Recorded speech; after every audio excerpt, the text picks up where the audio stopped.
Well, the Most High be praised. We are grateful to be able to come before each one of you today to provide the teaching of the scriptures after we've just finished in our time of prayer and intercession. We want to share today from the scriptures found in Matthew chapter 5, verses 17 through 19.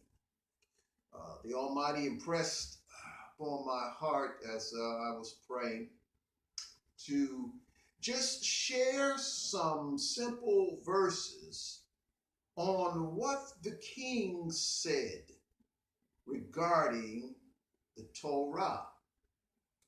And before I read these verses, I do want to say something to preface it, because we live in an age today within the framework of the modern Christian world where many Bible teachers speak against the Torah, commonly called the law or translated as law in the scriptures. But the original Hebrew word is Torah, which means literally to point, and is translated as teaching, instruction, or the precept. So the term Torah, from a Hebrew understanding, means the teaching. Never a law in the sense of something inscribed in stone or something that is legalistic, but the idea is it is the teaching of the Father to his children, is Torah. And so as we get ready to look at these verses, I want to help us to remember, and I'm speaking to those who are believers in the Messiah. I want us to remember that in our walk, in our desire to follow the will of the Almighty, that it is important that if we're going to listen to any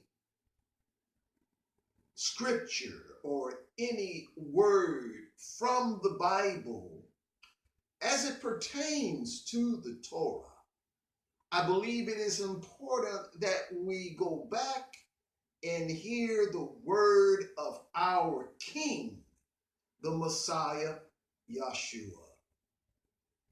Many Bible teachers, when they deal with the concept of Torah, they immediately go to the writings of the Apostle Paul, where they pick and choose a few verses that somewhat or apparently, from their perspective, place the Torah in a negative light and in a negative framework because of misappropriating its meaning within the Hebrew cultural framework.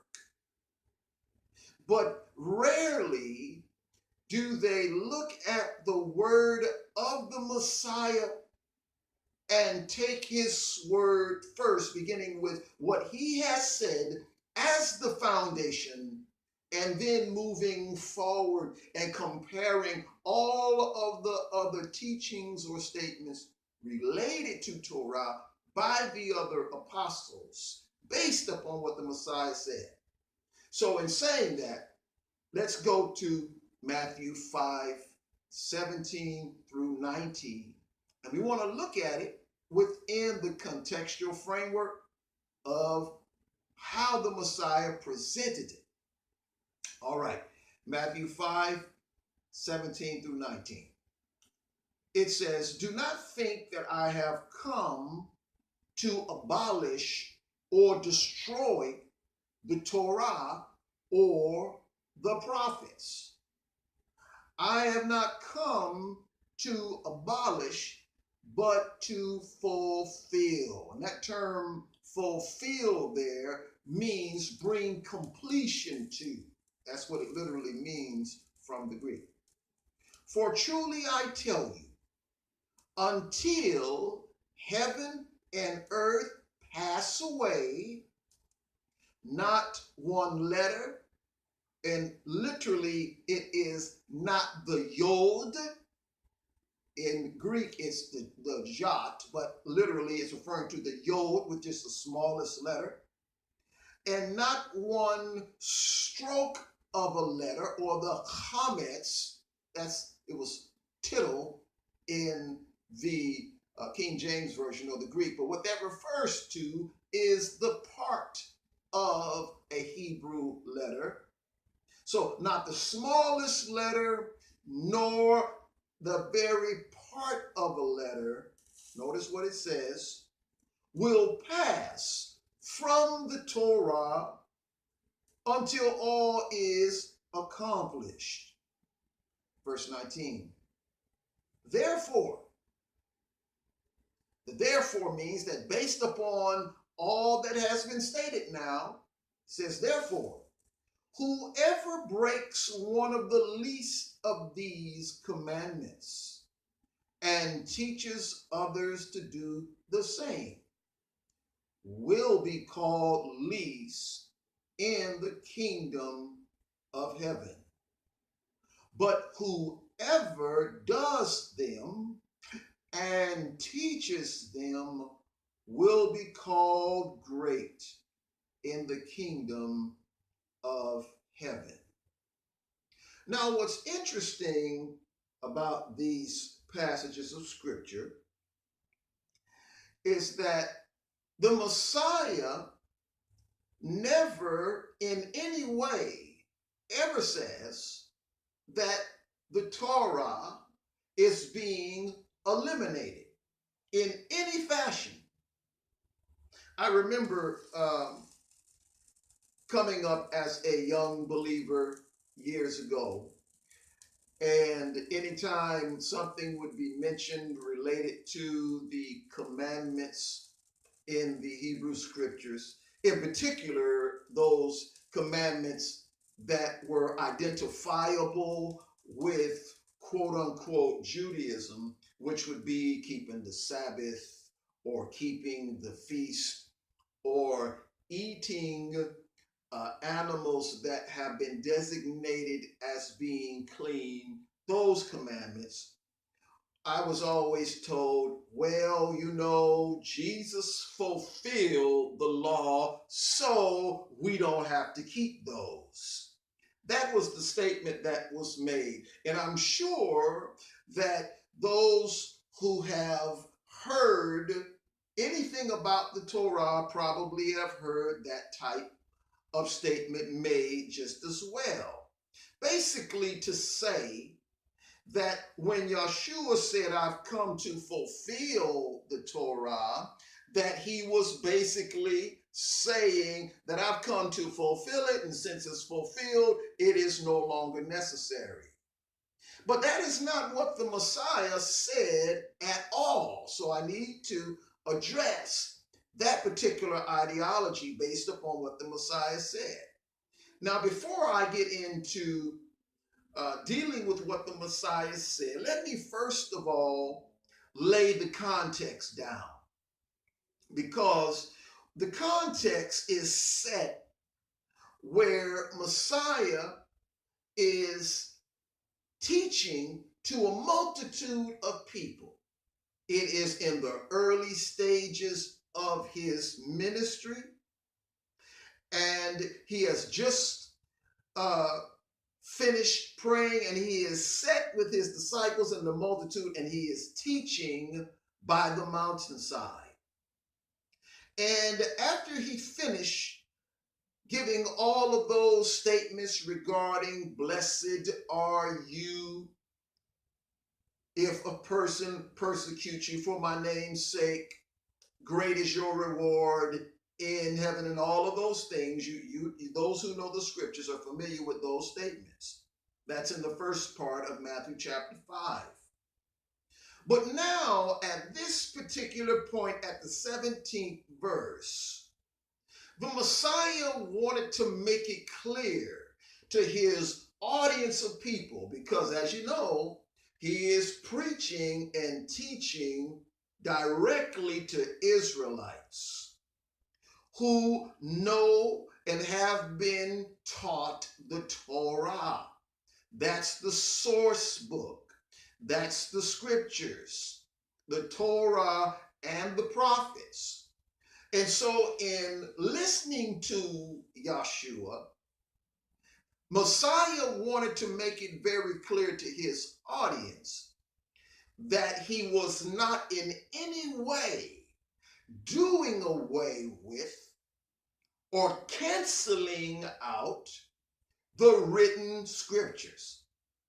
Now notice what he says in the first part of that verse. He says, "Think not that I have come to abolish the Torah or the prophets." Now the phrase Torah and the prophets, that phrase is equivalent to him saying, I have not come to do away with the written scriptures. Torah and prophets refer to the written scriptures. Sometimes the phrase Moses and the prophets are another phrase that's used to refer to the written scriptures. Sometimes the phrase Torah, prophets, and the writings are a phrase which is used to refer to the scriptures. As a matter of fact, the phrase Tanakh, which is what's used for the entire compendium of the Hebrew scriptures, the term Tanakh comes from the letters, the first letters of each section of the scriptures, which is the Torah, which is where you get the T from, the Torah, the Nevi'im, the N sound is the Nevi'im, that word is prophets, and the Kotvim or Ketuvim, the K, which is the writings. So the Tanakh is a term which refers to the Torah, the Nevi'im, and the Ketuvim, or the Torah, prophets, and writings, which is just phrases that refers to the book of scriptures. So Messiah here was saying to his audience, I have not come to do away with the written scriptures. He wanted to make that very clear to his audience, because if he was to in any way come against the Torah and the prophets, he would have lost his entire audience. Because in the Torah, the Most High made it very clear that if a prophet rose up among you and he prophesies a thing and it comes to pass, but that prophet leads you away from the Torah, the keeping of the commandments, the Most High said, do not follow that prophet. The book of Devarim, commonly called Deuteronomy, is where that statement is made. So the Messiah, and let me go so far as to say this, the Messiah in his pre-existent state before he was born of a woman, being the wisdom of Elohim, the word of Elohim, he is the one who gave the Torah to Moshe, to Moses. So it doesn't make any sense for the Messiah to conflict or to come in any type of disagreement or opposition to his own word. That just don't make any sense. But I'm saying that just to lay some foundational things down. So what Messiah does, he wants to make it clear to his audience that he is not in contradiction or in conflict or has any desire to do away with the Torah. Let's make that clear to all of those who I would call antinomianists. What is that word that I'm talking about when I say antinomianists? These are people who are against the Torah. And there are many Bible teachers that do not want the Torah in any way in the life of the believer. But we're examining the words of our King, the one who is the author and finisher of our faith. So we need to see what he has said, not what Paul has said.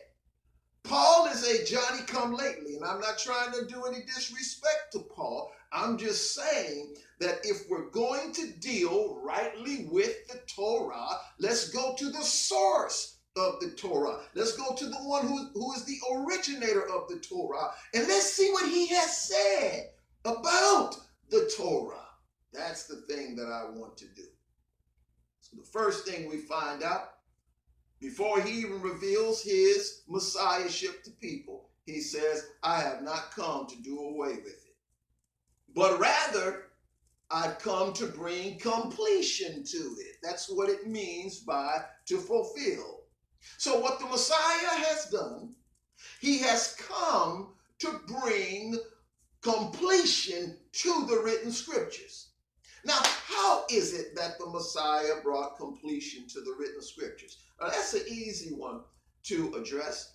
When we look at the fact that we now have more books to the scriptures, such as Matthew through Revelation, that is him or Messiah bringing completion to the scriptures. The fact that he has had more to say, the fact that he has more to give so that the scriptures would be complete. That's what he was saying here. He's saying, I've not come to do away with the written scriptures. In all actuality, I've come to bring completion to them. We know that there's a number of things that he had to come and set straight as it pertained to the present understanding of Torah during that time. There were many, in particular the religious leaders of that time, that were not teaching Torah based upon the spirit of the Torah. That's why Messiah made statements such as, you have heard that it has been said, don't commit adultery. He said, but I say to you that if you even look upon a woman to lust after her, you have committed adultery already with her. So Messiah was never in any way coming in contradiction or in conflict or doing away with Torah, but in the hearing of the people he was teaching. He was taking Torah to a higher level to help them understand that you now have to look at it from the spirit of Torah. In other words, it is a heart thing first before it is an action coming out of you. And both the heart and the action that stems from the heart is what pleases the Father. So we need to understand that. So we see here in this verse, when the Messiah talks about fulfilling, he's talking about bringing completion to the written scriptures in that 17th verse. That's what he's really saying.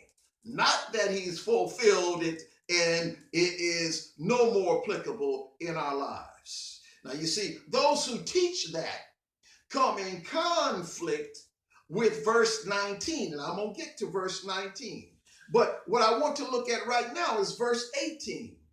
Because here in verse 18, what the Messiah now does is demonstrate that the Torah is to be regarded as permanent. He now begins to reveal to us the permanence of Torah. Now look at what he says here in the 18th verse. See, when you deal with verse 17, you can't disconnect verse 17 from verse 18.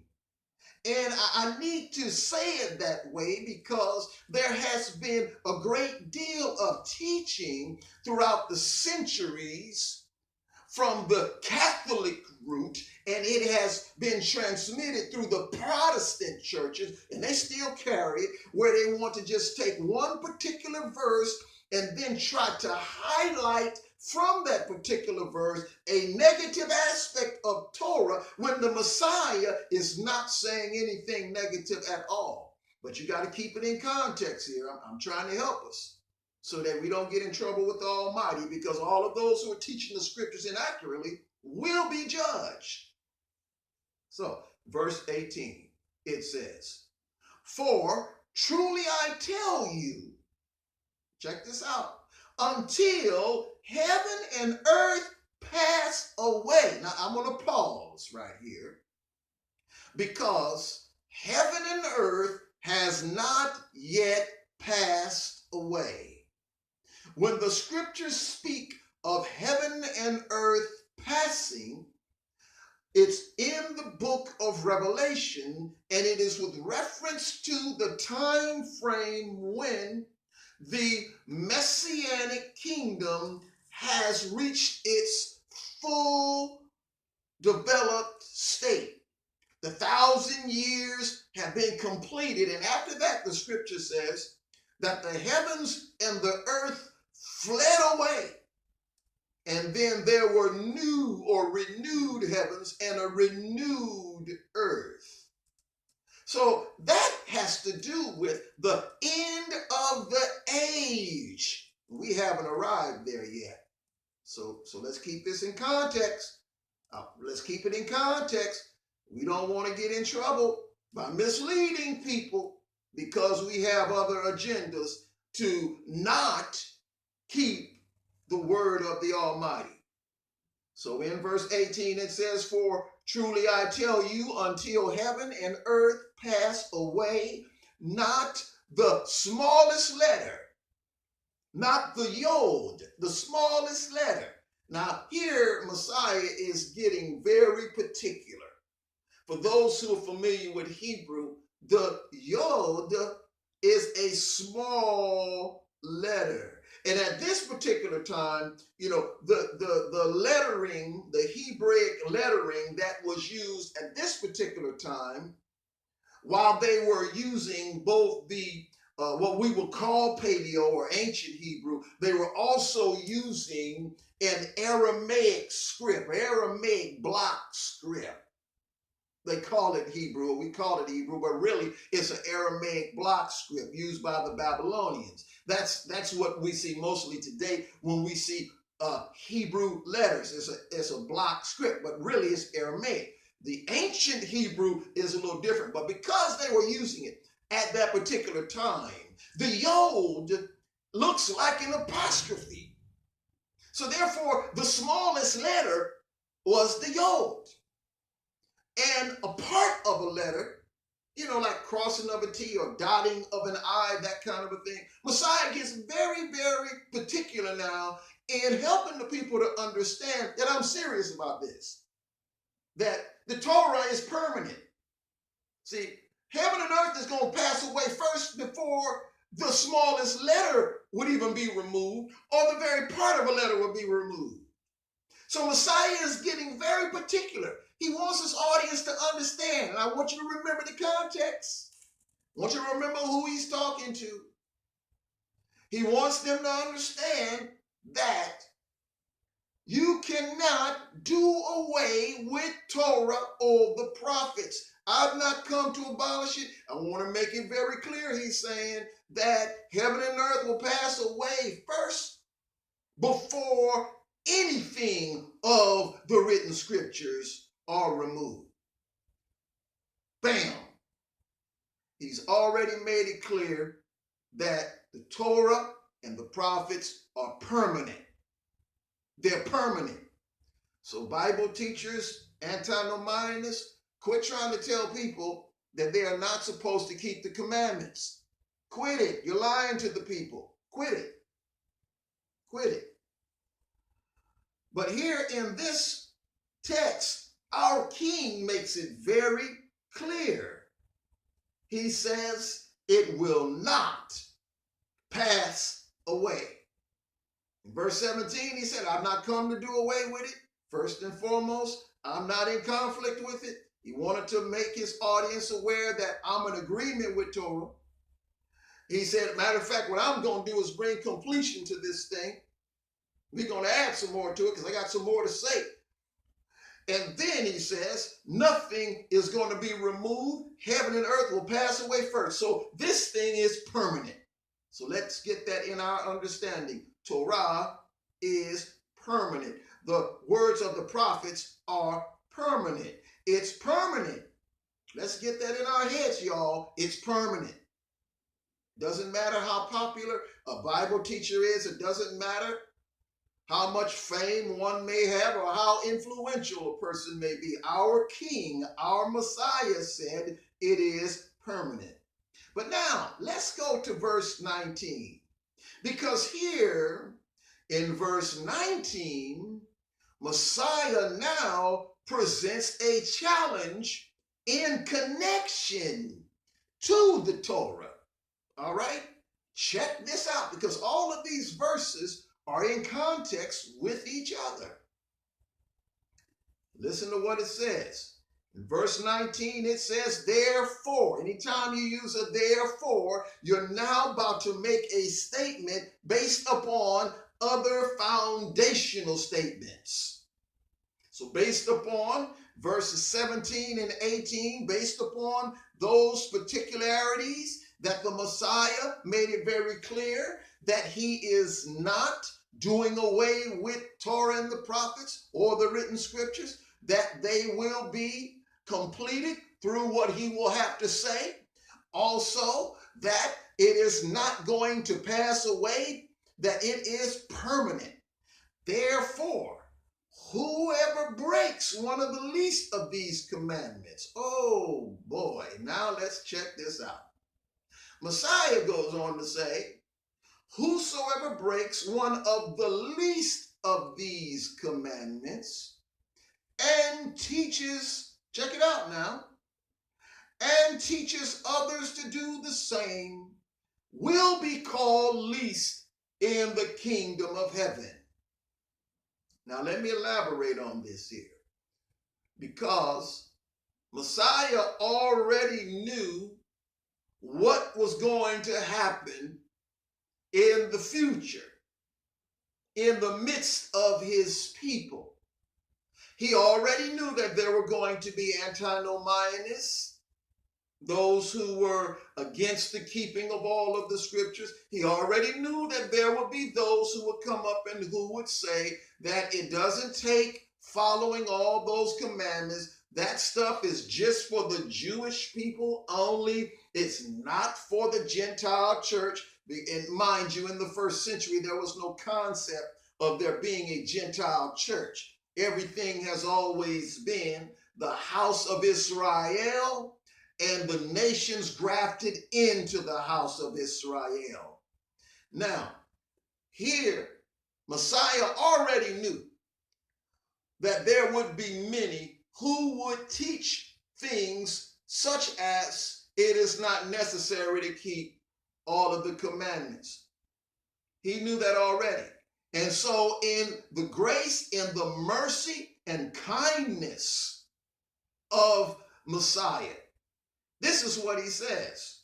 Those of you who break the least of these commandments. Now the phrase least is a term that refers to the commandments that were regarded as the less weighty commandments. See, you had this understanding in the first century where there were certain commandments that were weightier than other commandments. And the lesser or the less weightier commandments did not have attached to it certain judgments as the weightier commandments. What do I mean by that? In other words, if you broke certain commandments, such as you committed murder or you broke the Sabbath or something like that, the death penalty would be attached to breaking those commandments. You know, people today, they figure, well, you know what? I don't see why it's important for me to keep the commandments. Well, the Father obviously considered it to be of great importance. So he attached the death penalty to it if you broke the Sabbath. Now, you can feel, and people can feel any way they want to about it. It doesn't change the fact that the Father has revealed to us his feeling regarding certain commandments, that he has laid some to be weightier than others. For example, Messiah made a statement showing the difference in the commandments as far as those that are weightier than others. And he says to the religious leaders, he says, you pay tithe of mint and anise and cumin. These are herbs, all right? And he said, but you have omitted the weightier matters of the Torah: justice, mercy, and faith. So, Messiah had considered justice, mercy, and faith to be weightier matters of the Torah than the tithe of the mint, cumin, and anise, or the tithe of the herbs. So Messiah was showing how that there are some commandments that are weightier than others.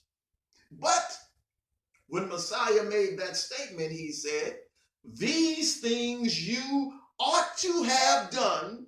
In other words, paying the tithe of the mint, anise, and cumin. In other words, those smaller, less weightier commands, you're supposed to do those things and not leave the other undone. So, Messiah never gave any excuse or allowance to his people to omit or to break any of the commandments. But look at what he says here. He says, whosoever, it says, breaks the least of these commandments, the less weightier ones, and teaches others to do the same, shall be least in the kingdom. So what we discover here is that the breaking of the least commandments is not going to necessarily eliminate a person from the kingdom, but it will have an effect on their position in the kingdom. Now, let's see the other part of verse 19. This is the flip. It says, but whoever does them and teaches them will be called great in the kingdom of heaven. So now, Messiah, our King, remember this is him talking here. He says, but whosoever will do the least, the less weightier commandments, the detailed, small things, all right? Those things that some would say, it don't take all of that, right? Messiah said, our King said, whosoever will do and practice the least of these, he said, and teach others. So we find here that the Messiah desires that all of the commandments be taught. If he didn't desire for all of the commandments to be taught, then he would not have alluded it here in this verse. He tells us very plainly in this verse that those that keep all of the commandments, including the lesser, weightier commandments, he says, and teaches others to do the same, shall be called great in the kingdom of heaven. So here, from the mouth of our King, our Messiah, we already have the premise or the basis for greatness in the kingdom.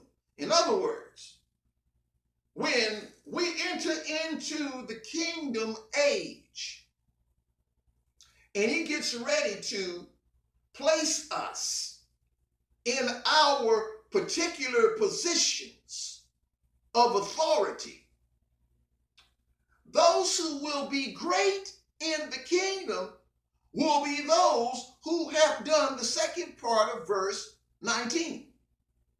If you are practicing and doing all of the details of the commandments and teaching others to do it, you will be great in the kingdom. This is what our Messiah said.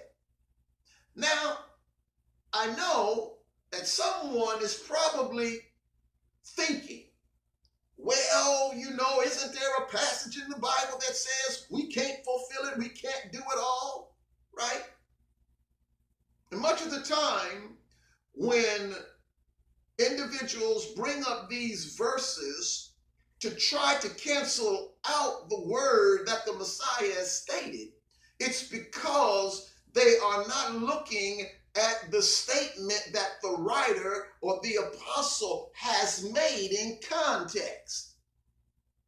Because in our frailty, in us trying to do it on our own without the power of Messiah and his Ruach, then no, we cannot keep it. But the Messiah declared these things and stated these things because he already made provision for every believer in him to be able to keep the commandments.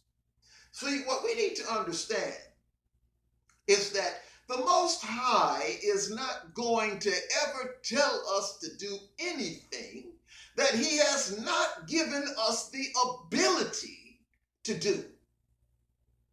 If we don't do it, it's because we have not followed the protocols, we have not followed the process, and we have not dived into the provision that the Almighty has made for us to be obedient to him.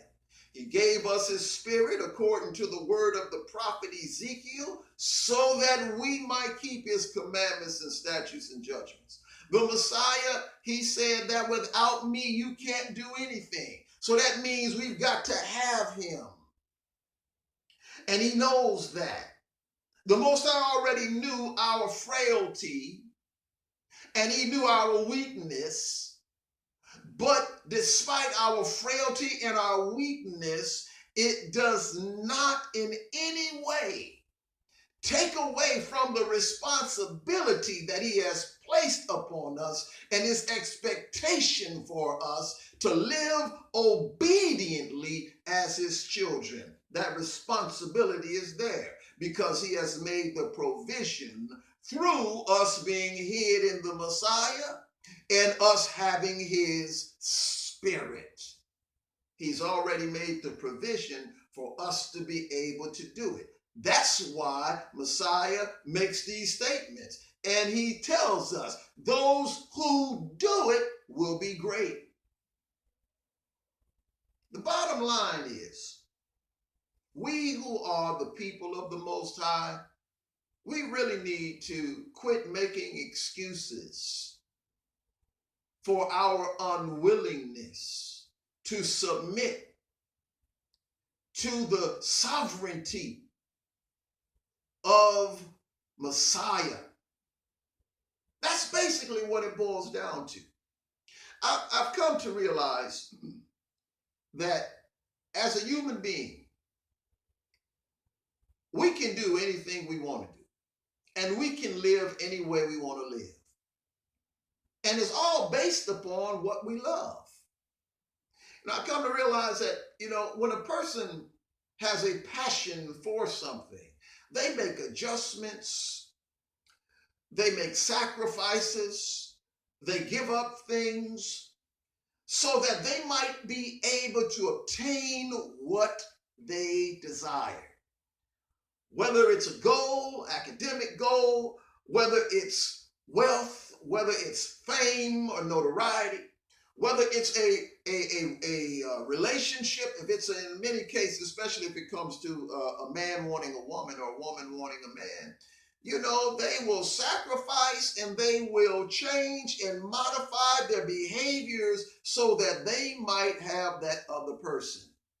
You'll be surprised what people will do so that they might have a person that they love. I mean, look, if a person was, you know, involved in certain behaviors, man, they'll change those behaviors like snap, crackle, and pop so that they could have a person, if that person mandated that.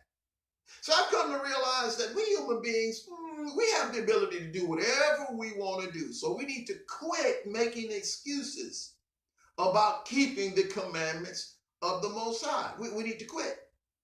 We can do anything we want to do. We can change. Look, a person who is not saved, who don't even believe in the Most High, if they're committed to another person, they won't commit adultery with another person because of their love for the other person. They won't steal because they believe in the concept that it's wrong to steal, just because of the moral concept. Some folk won't even eat meat at all because they believe that there's some type of immorality attached to it because it's killing another animal. So you've got a whole lot of people that will structure their lives a certain way because of other ideas and beliefs, which actually satisfy Torah. But many times, those who call themselves by the name of the Most High are persistent about trying to find an excuse to not keep Torah. And what I'm doing today is eliminating the means or the provision for an excuse. Yes,